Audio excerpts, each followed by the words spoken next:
Good morning friends, कैसे हो। महर्षि school के यूट्यूब चैनल पर आपका हार्दिक स्वागत है।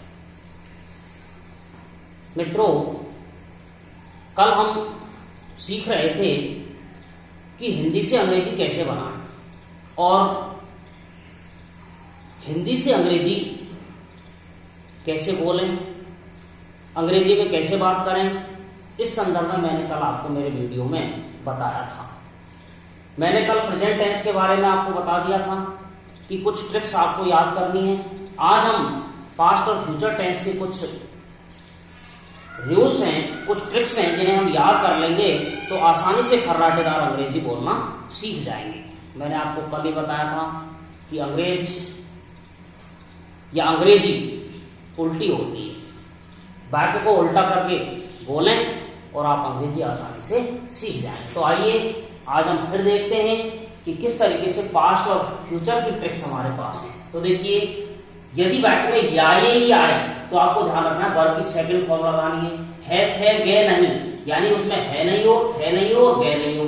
इसके अलावा कोई सा भी वाक्य हो जो मैंने ये लिखा है इनमें से नहीं हो तो सबके अंदर वर्ब की सेकंड फॉर्म लगती है।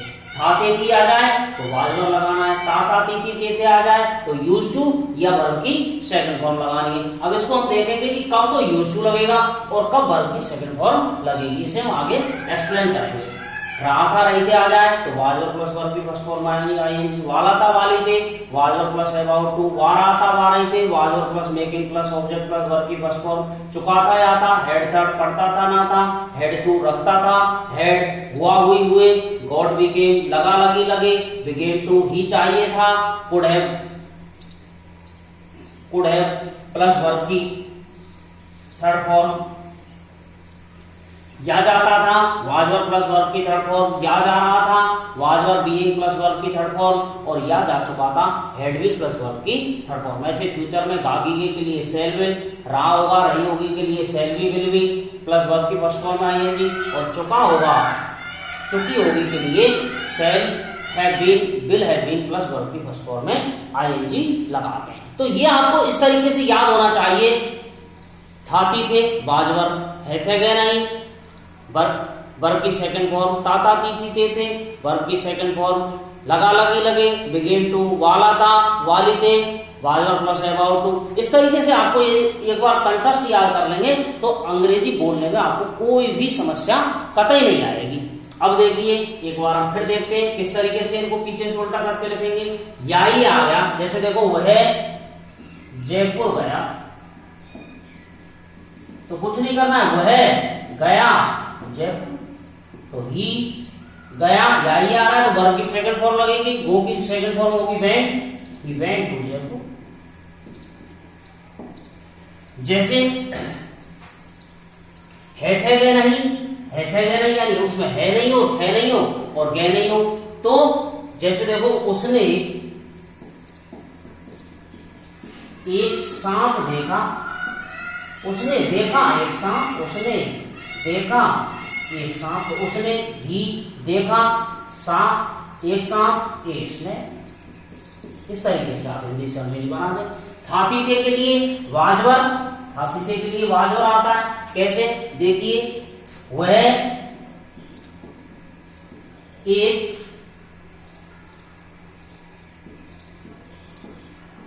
लड़का था तो वह था एक लड़का, तो ही वाज ए बॉय। वे मेरे मित्र थे, वे थे मेरे मित्र, वे मेरे मित्र थे,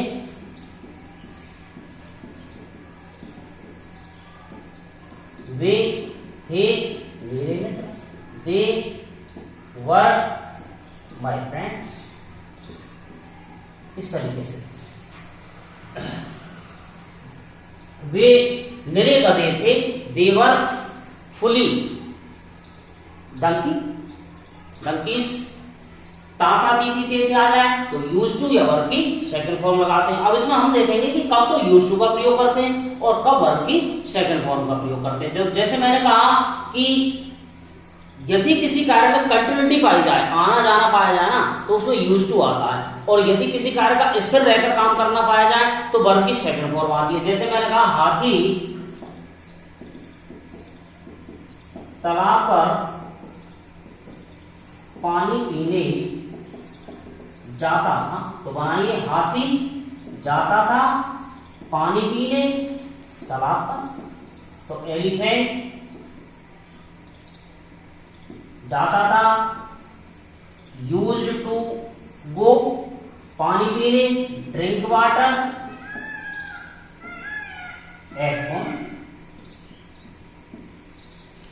जैसे वह स्कूल जाया करता था, तो आना जाना था उसका, स्कूल आना जाना। मैंने लिखा वह स्कूल जाया करता था, तो वह ही जाया करता था स्कूल।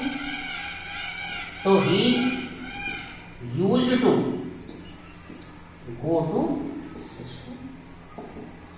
लेकिन किसी जगह पर स्थिर रहकर कार्य किया जाए तो फिर वर्ब की सेकंड फॉर्म आती है। जैसे शेर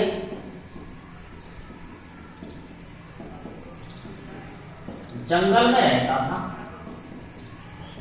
तो नंबर 1 शेर रहता था जंगल में, तो शेर लॉयन रहता था। Second form lived in forest. इस तरीके से हम आसानी से बना सकते हैं। अगला है रहा था रही थे। रहा था रही थे के लिए, जैसे वह एक पुस्तक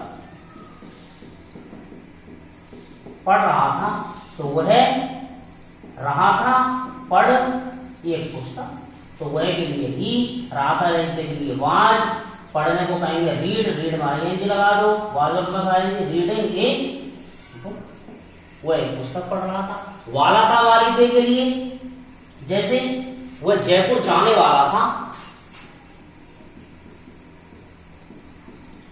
वह जयपुर जाने वाला था, तो वह वाला था जाने जयपुर।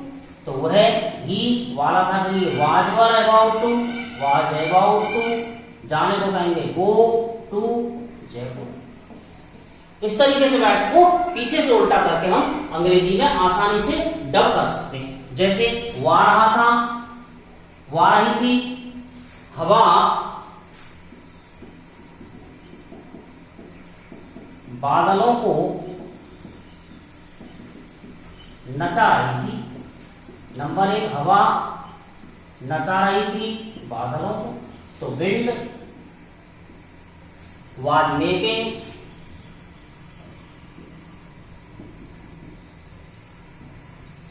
Cloud dance. इस तरीके से चुका था या था, जैसे वह अंग्रेजी बोल चुका था,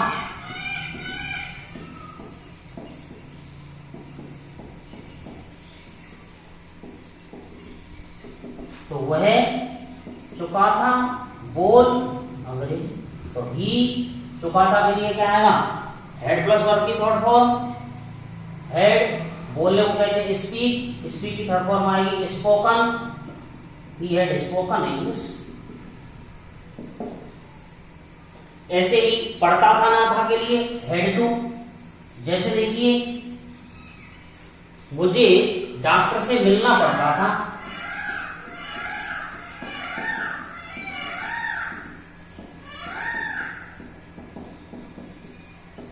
तो मुझे पढ़ता था मिलना डॉक्टर से, तो मुझे I had to meet with doctor. इस तरीके से हम बना सकते हैं। ना था, ना था के लिए जैसे देखिए मुझे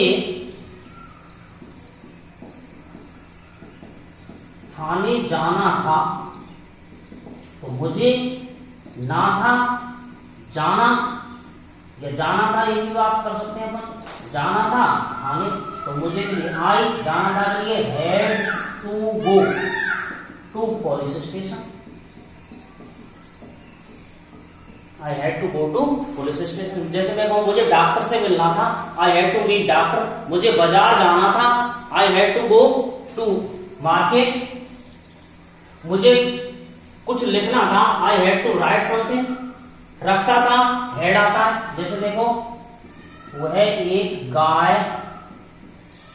रखता था। अब आपको पता है कि रखता था अगर तो हेड लगाना है, वह रखता था एक गाय, ही हैड ए काउ। ऐसे हुआ हुई हुए के लिए गॉट या बीकेम आता है। जैसे देखो मैंने कहा वह नाराज हुआ, वह नाराज हुआ, तो वह हुआ नाराज, ही गॉट एंग्री। या अपन वह खुश हुआ,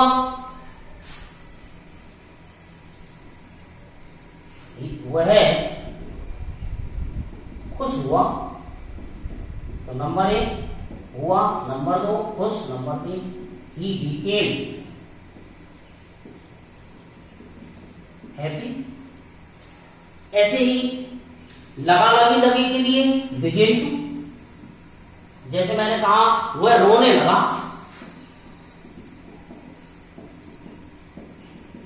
तो वह लगा रोने, ही बिगेन टू बी।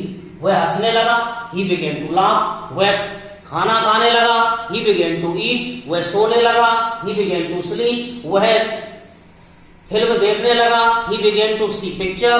वह जाने लगा, ही बिगेन टू गो। वह आने लगा, ही बिगेन टू कम।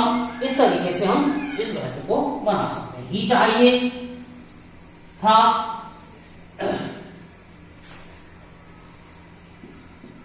उसे वहां जाना ही चाहिए था, उसे ही चाहिए था जाना ही वहां।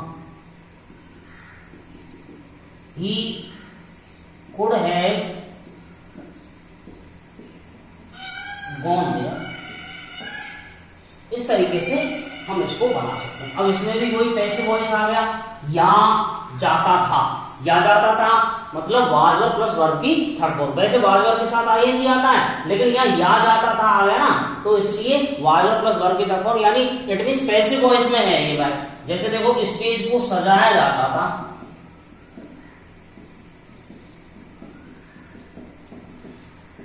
Stage was decorated. अब हम इसको बनाएं, स्टेज को सजाया जा रहा था,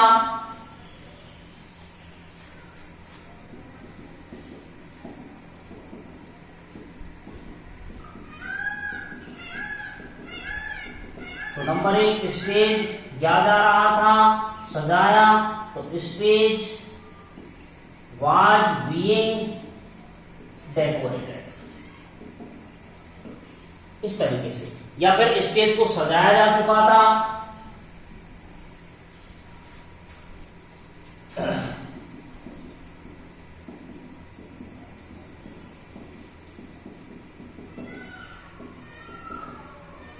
तो स्टेज को या जा चुका था, सजाया, तो स्टेज हैड बीन डेकोरेटेड। इस तरीके से आपका पास्ट हो जाता है। अब देखिए फ्यूचर में,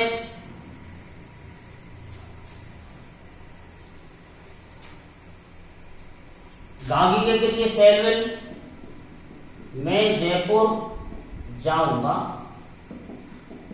मैं जाऊंगा जयपुर, आई शैल गो टू जयपुर। रहा होगा रही होगे के लिए शैल बी विल बी, वह एक मैच खेल रहा होगा,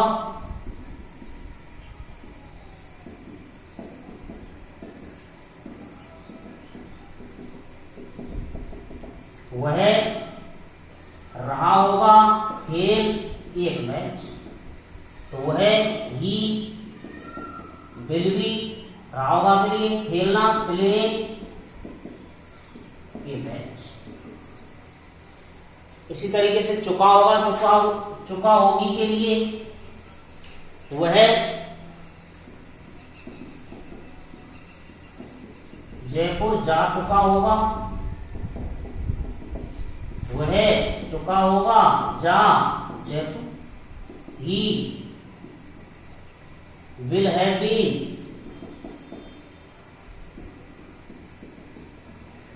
gone to जयपुर। तो दोस्तों इस तरीके से हम आसानी से प्रेजेंट, पास्ट और फ्यूचर इनकी ये ट्रिक्स को याद कर लें। याद करने के बाद किसी भी सेंटेंस को पीछे से उल्टा करके अंग्रेजी आसानी से बना सकते हैं। किसी भी प्रश्न का उत्तर हम आसानी से कंपोज कर सकते हैं, किसी भी समरी को आसानी से कंपोज कर सकते हैं, किसी भी निबंध को आसानी से कंपोज कर सकते हैं, और इवन टू हम आसानी से अंग्रेजी बोल सकते हैं। प्रैक्टिस करनी है, प्रैक्टिस जरूरी है। Practice makes man perfect. क्योंकि अब आपको क्या करना है, जब आप घर में बोलो या बोलने की कोशिश करो, हिंदी तो आप रोज बोलते ही हो, जब आप हिंदी बोलो तो उसी को उल्टा करके अंग्रेजी में डब करने की कोशिश करो। फिर उसे आप अंग्रेजी में बाहर मत बोलो, पहले मन में उसको प्रैक्टिस करो। 10-15 दिन आप उसकी प्रैक्टिस करिए। जैसे आप घर पे बोलते हो, मम्मी के एक गिलास पानी लाओ, तो मम्मी लाओ एक गिलास पानी, mamma bring me 1 glass of water. इस तरीके से आप उसको डब करिए पीछे से। जैसे यह पेन उठाकर इधर रखो, यह रखो पेन उठाकर इधर, put this pen from here. इस तरीके से आप धीरे धीरे उन वाक्यों को पीछे से उल्टा करके, घर में जो रोजमर्रा में जो वाक्य बोले जाते हैं उनको पीछे से उल्टा करके आप बोलने का प्रयास करें और उसे एक प्रैक्टिस में लाएं। धीरे धीरे क्या होगा, आप आसानी से अंग्रेजी बोलना सीख पाएंगे, और आपकी आसानी से बिल्कुल जो झिझक है, जो मन में एक शंका बैठी हुई है कि हम अंग्रेजी नहीं बोल सकते, क्योंकि जब कभी अंग्रेजी बोलने का प्रयास करते हैं तो आती है हिंदी, हमेशा हिंदी का प्रयोग करते हैं, या किसी सेंटेंस को हम जानते नहीं या किसी की मीनिंग नहीं आती तो उसको डिक्शनरी में देखने का प्रयास करें और फिर आप अंग्रेजी बोलने का प्रयास करें। आशा ही नहीं मुझे, वरन पूर्ण विश्वास है कि आप अंग्रेजी में एक महारत हासिल कर लेंगे। तो मैंने जो आपको बताया हिंदी से अंग्रेजी, निश्चित रूप से आपको समझ में आया होगा। कल फिर हम एक नए टॉपिक के साथ आपकी क्लास में उपस्थित होते हैं। तब तक के लिए आपको मेरी ओर से आज गुरु पूर्णिमा की हार्दिक शुभकामनाएं, हार्दिक बधाई। मेरा ईश्वर से यही कामना होगी कि मेरा हर शिष्य, हर स्टूडेंट अपने जीवन को सफलतापूर्वक जिए और अपने जीवन में सामाजिक, आर्थिक एवं शारीरिक ख्याति प्राप्त करें और अपने अनुभवों से इस समाज को आगे बढ़ाए। इसी कामना के साथ आपके लिए हार्दिक बधाई, पुनः मेरी ओर से आपको हार्दिक अभिनंदन। और दोस्तों, यदि आपने हमारे चैनल को सब्सक्राइब नहीं किया है तो एक बार सब्सक्राइब कर लें, ताकि आपको हमारी हर नई वीडियो तुरंत मिलती रहे। एक बार पुनः गुरु पूर्णिमा पर आपको मेरी ओर से हार्दिक आशीष, हार्दिक शुभकामनाएं। जय हिंद।